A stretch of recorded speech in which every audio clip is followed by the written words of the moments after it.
Pagi hari ini tema judul firman Tuhan, bagi Tuhan tidak ada yang mustahil. Lukas 1 ayat yang ke-37. Lukas 1 ayat yang ke-37.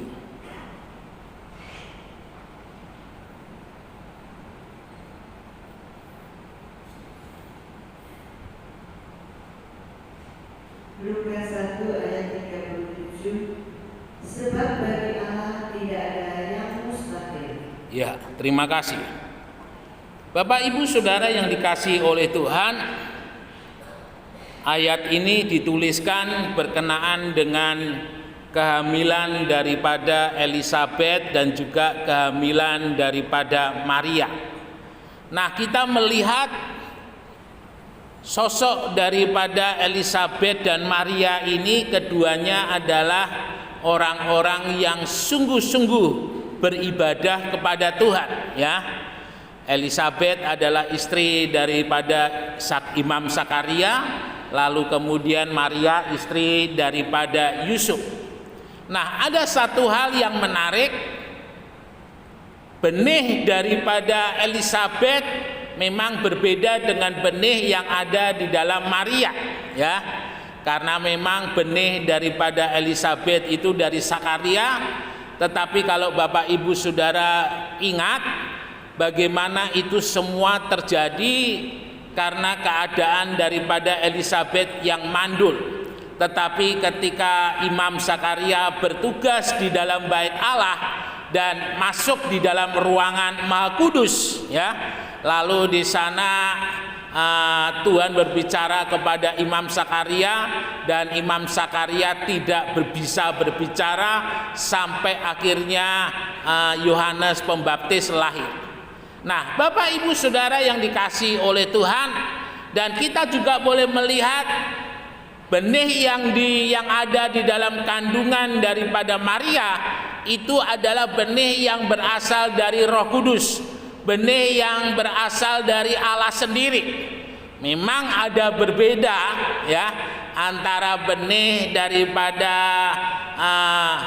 yang ada di dalam kandungan Elisabet maupun yang ada di dalam kandungan Maria. Tetapi kita boleh melihat keduanya memang sama-sama benih itu adalah benih ilahi. Benih itu adalah benih yang disiapkan oleh Tuhan. Artinya apa? Ada tugas yang akan Tuhan berikan atas kehidupan daripada Elisabet maupun atas kehidupan Maria. Bapak Ibu Saudara yang dikasihi oleh Tuhan, dan kita boleh melihat ketika mereka dewasa, di mana di sana Yohanes Pembaptis mengatakan dia mempersiapkan jalan akan kedatangan daripada Yesus, ya. Jadi artinya di sini ada dalam jangka waktu yang ke depan, di masa depan mereka antara Yohanes Pembaptis dan Tuhan Yesus, mereka sama-sama ada di dalam rencananya Allah. Nah, Bapak Ibu Saudara, kita boleh melihat bahwa ketika Tuhan mengadakan mujizat, tidak ada yang kebetulan, ya. Di dalam firman Allah, sesuatu yang di luar nalar daripada manusia, tidak ada yang kebetulan. Semuanya ada di dalam ketetapan, semuanya ada di dalam rencananya Allah. Ketika di dalam kehidupan kita ada di dalam rencananya Allah, tidak ada satupun orang yang bisa mengganggu-gugat. Tidak ada seseorang pun yang bisa menggugurkan ketika itu ada di dalam rencananya Allah, ya. Jadi ketika Tuhan sudah menetapkan di dalam kehidupan saudara, Tuhan sudah menyatakannya dalam kehidupan saudara, jalani saja apa yang menjadi rencana dan kehendaknya Tuhan di dalam hidup ini. Nah, Bapak Ibu Saudara yang dikasihi oleh Tuhan, kalau kita mau mengingat, ya, Allah kita itu adalah Allah yang luar biasa, tidak ada yang mustahil bagi Tuhan. Teringat akan kitab-kitab Pentatuk. Pentatuk itu adalah kitab-kitab yang ditulis oleh Musa, ya. Arti daripada Pentatuk itu artinya adalah 5 kitab. Kejadian, Keluaran, Imamat, Bilangan, Ulangan, ya. Ini adalah kitab-kitab Pentatuk. Nah, kalau saudara melihat di dalam kitab Kejadian, pada mulanya Allah menciptakan langit dan bumi, ya. Kalau dalam bahasa kereknya, ya, bahasa kerek, ya, Beresit bara Elohim et hasamayim, ya. Nah, Bapak Ibu Saudara yang dikasihi oleh Tuhan, ketika hal itu dinyatakan oleh Tuhan, maka bumi yang tidak ada menjadi ada, yang tidak ada tumbuh-tumbuhan menjadi ada, yang tidak ada hewan menjadi ada. Dengan kata lain, ketika Tuhan menciptakannya mulai hari pertama sampai yang ke-6, Tuhan buat apa yang ada di dalam bumi ini menjadi sesuatu yang komplit untuk didiami manusia. Nah, ini kalau boleh saya katakan menjadi mujizat yang pertama yang dinyatakan kepada manusia. Karena tidak ada sesuatu yang bisa dipahami oleh manusia kalau itu tidak dinyatakan oleh Tuhan dan ditulis oleh penulis daripada Alkitab itu sendiri. Ya.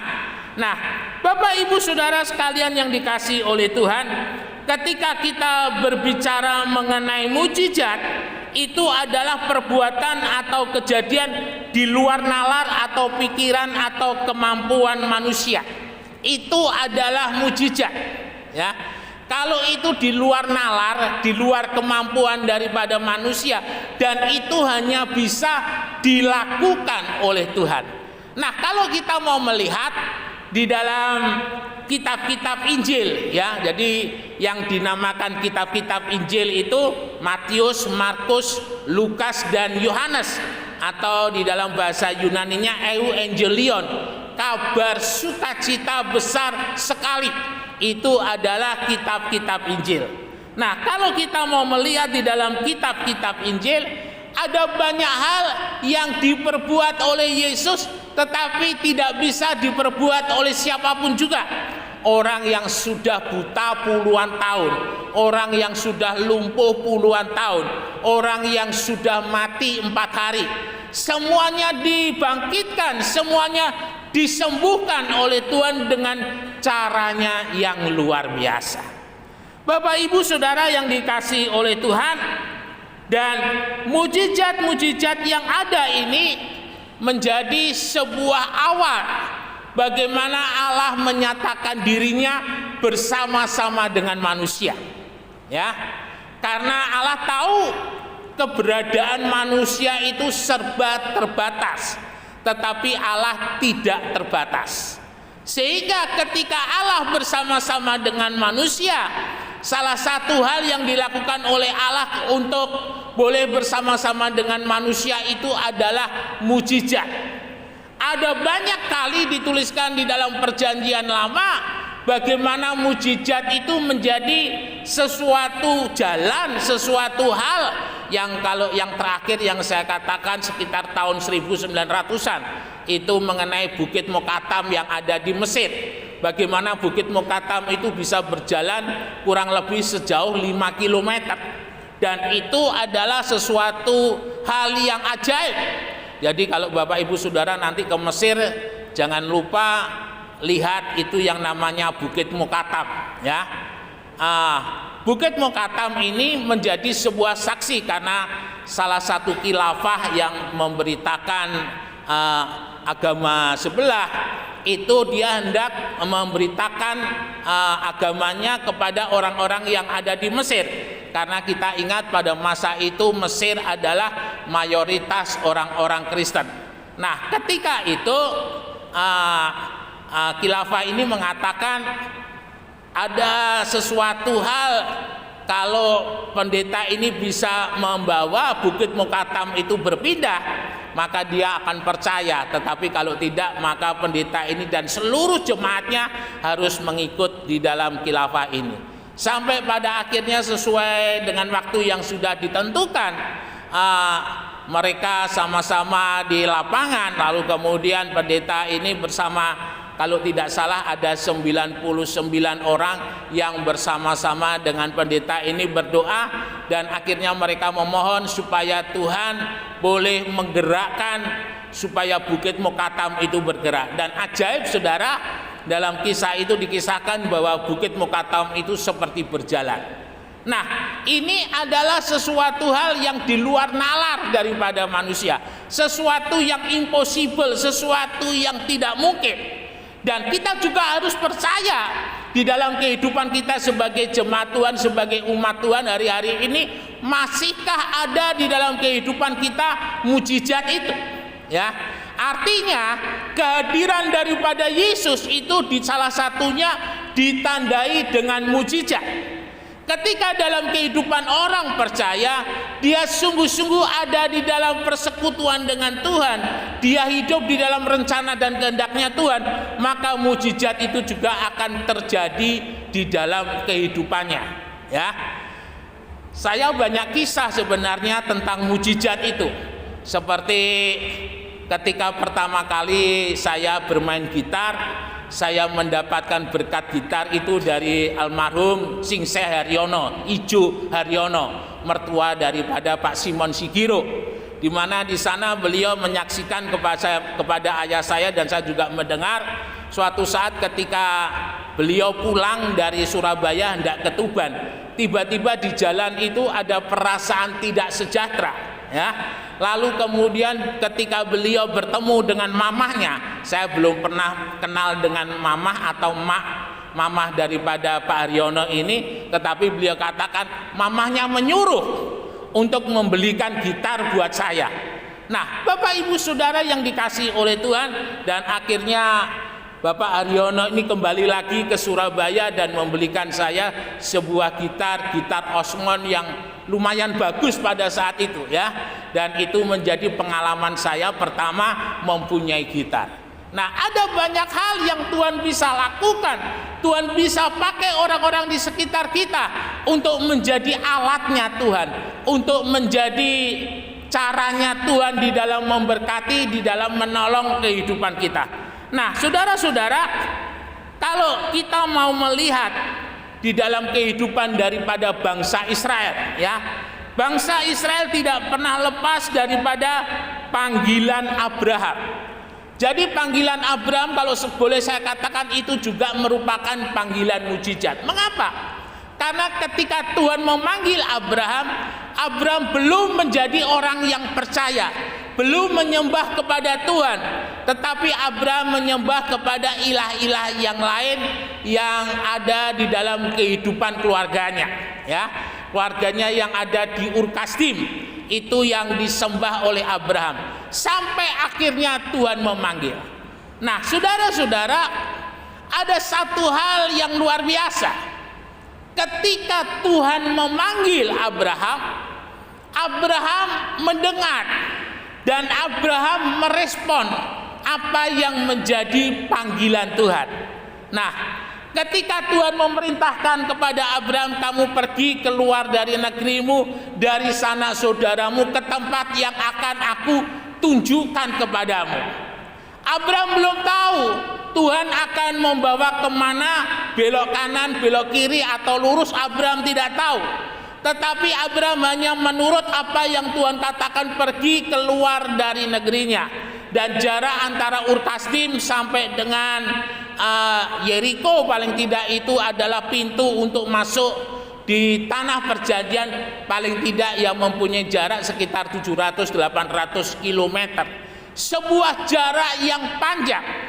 Dan ketika Tuhan panggil Abraham, Abraham tahu bahwa yang memanggil dan bisa didengar tetapi tidak ada wujudnya itu adalah kuasa yang besar, dan Abraham percaya itu adalah kuasa Allah. Nah, Bapak Ibu Saudara, setiap kali Tuhan membawa Abraham berjalan dari satu titik kepada satu titik kepada satu titik, di sana Abraham membangun mezbah dan mempersembahkan korban. Ada sebuah hubungan yang mulai dibangun oleh Abraham. Ada sebuah persekutuan yang mulai dibangun oleh Tuhan, oleh Abraham. Dan itu terus terjadi sampai membuat iman daripada Abraham sungguh-sungguh kuat di hadapan Tuhan, ya.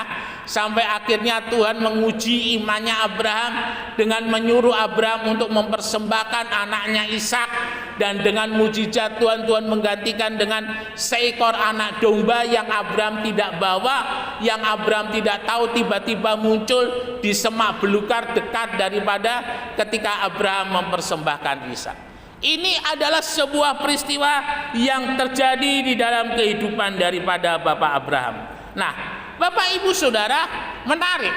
Bangsa Israel itu ada dimulai dari Bapak Abraham dan Sarah, ya.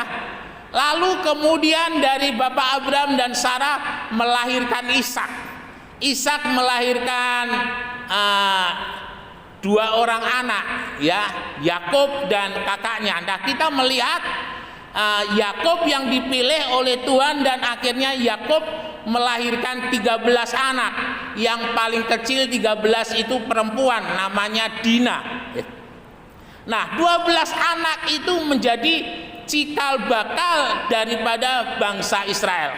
Kalau Bapak Ibu Saudara mengikuti berita di TV, suku Manase itu baru saja memasuki daerah Israel, ya, karena dia adalah salah satu suku yang menurut rabi-rabi yang ada di sana, suku ini terhilang dan sudah ditemukan. Saya tidak tahu antara suku yang satu dengan suku yang lain itu perbedaannya di mana, ya, yang menjadi ciri khasnya itu apa. Dan itu mereka sudah umumkan, sudah ditemukan, dan sekarang sedang beberapa gelombang orang-orang Israel diaspora mulai kembali lagi ke Israel. Nah, Bapak Ibu Saudara yang dikasihi oleh Tuhan, dari 12 anak ini, ketika Yusuf berada di Mesir dan menjadi raja di Mesir, dan oleh Firaun diperintahkan untuk membawa saudara-saudaranya, mereka pindah ke Gosen, ya. Dan Yakub bersama dengan anak dan cucunya dan mantunya lebih kurang 60 orang. Ini adalah awal daripada bangsa Israel. Nah, ketika berada di Mesir ini, mereka berkembang sekitar 400 sampai 450 tahun menjadi lebih kurang 2 juta orang. Bapak Ibu Saudara, luar biasa. Dalam waktu lebih kurang 430-450 tahun, dari 60 orang itu menjadi 2 juta orang. Dan ini nanti yang menjadi cikal bakal kehidupan bangsa Israel, ya. Nah, kita boleh melihat di sini bahwa kehidupan daripada bangsa Israel tidak pernah dilepaskan dari campur tangannya Tuhan dan mujizatnya Tuhan. Nah, Bapak Ibu Saudara, di dalam perjalanannya, saya tidak tahu, ya, mengapa itu sudah menjadi ciri khasnya atau bagaimana, ya.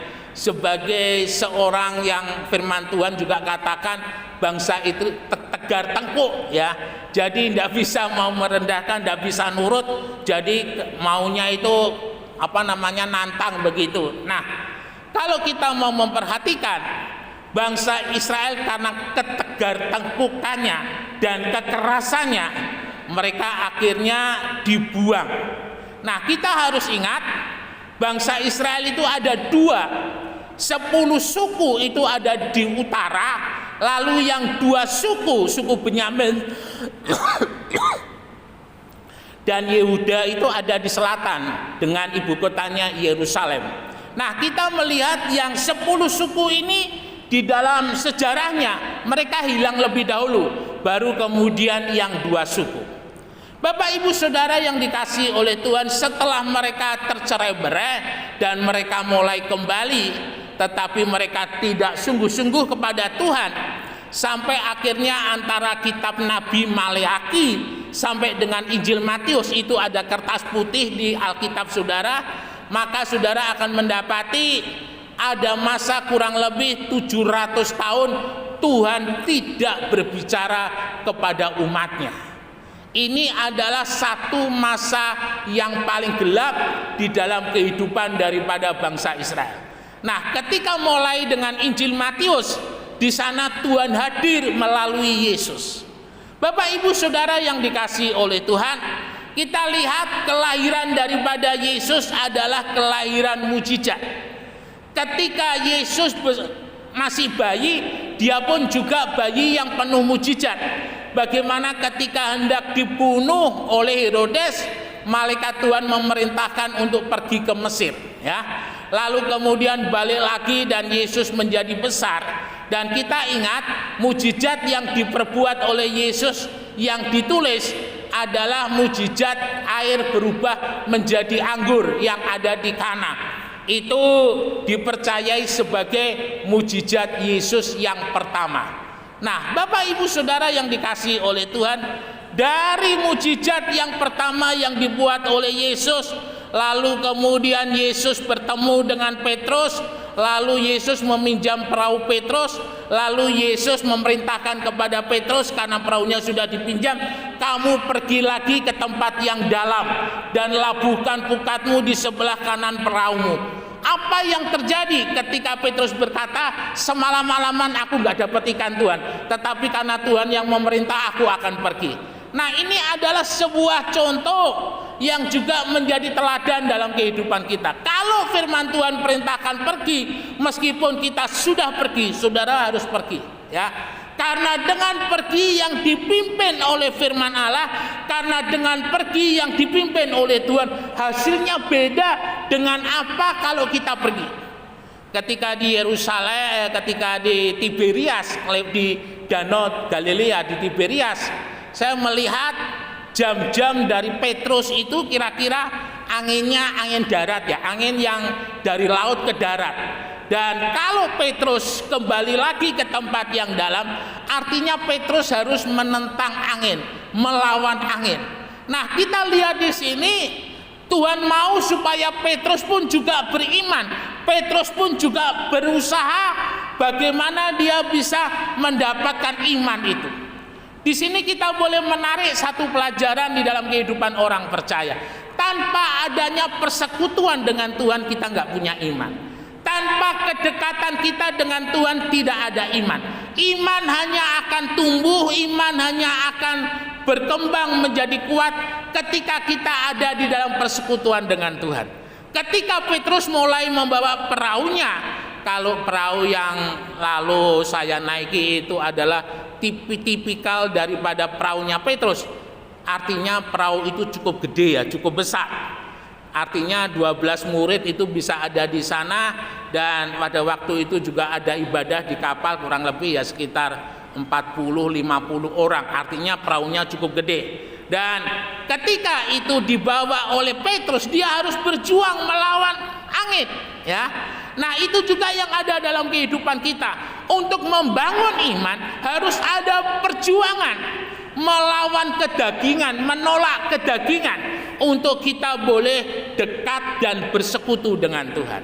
Ada satu hal yang menarik di dalam hal ini, Bapak Ibu Saudara bisa perhatikan, kalau hidup rohani kita mau kita bangun, kalau hidup rohani kita mau berbuah, kita harus bersekutu dengan Tuhan. Jangan kita bersekutu dengan yang lain. Jangan kita bersekutu membicarakan hal-hal yang lain, tetapi bersekutu yang dimaksud di sini adalah bersekutu dengan Tuhan, menyembah Tuhan, percaya kepada Tuhan. Dan itu yang dialami oleh Petrus.